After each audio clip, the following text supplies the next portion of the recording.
As we told you before, it was 2008 the last time DHEC was here and spoke with residents about the private well water contamination around Mcbee.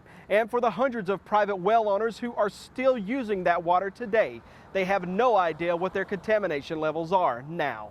Federal environmental investigators say preliminary evidence points to this area as one of the sources of the contamination. It's on McLeod Farms, one of the state's largest peach producers. 5 years ago, that contamination got DHEC's attention. We sampled some 76 private wells. In 2007 and 2008, DHEC tested private wells in and around Mcbee. Those tests show the highest contamination levels coming from McLeod Farms. Both USGS and DHEC got tips about a possible dump site here at a migrant camp on the farm. Was there any responsibility on the agency's part to maybe go and sample soil, sample the water at that spot?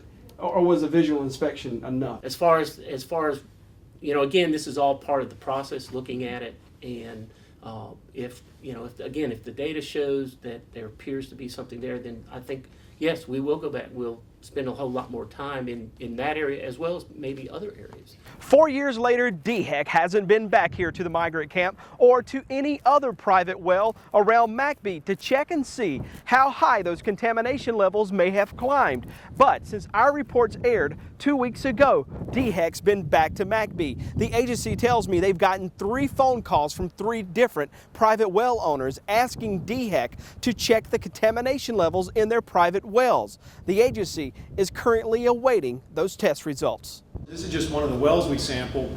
And imagine to be able to produce this type of water, 1,000 gallons a minute. The public water utility hired USGS hydrologist Jim Landmeyer and Bruce Campbell to investigate where the contamination happened and when. These compounds do not degrade under aerobic conditions. How long is this contamination going to be around? We know it was last used in 1980, but here we are in 2005 to 2012 seeing these things. Is it still being used? Is it just a legacy of that use?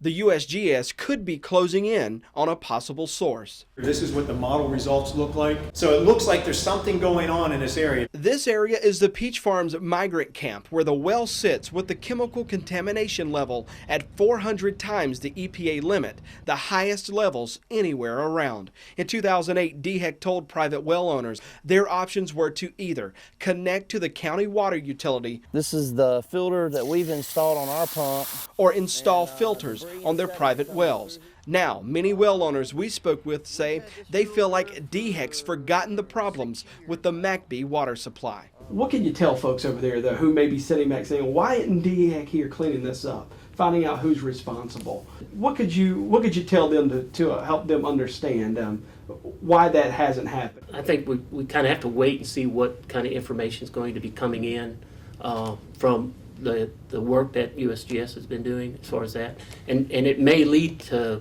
that. DHEC says it has not ruled out taking enforcement action if the USGS study comes back and shows someone carelessly or purposefully put those contaminants in the groundwater here. USGS investigators will wrap up their work here in a few months. Their report could be out as soon as this spring. In Mcbee for the Raycom News Network, I'm Jody Barr.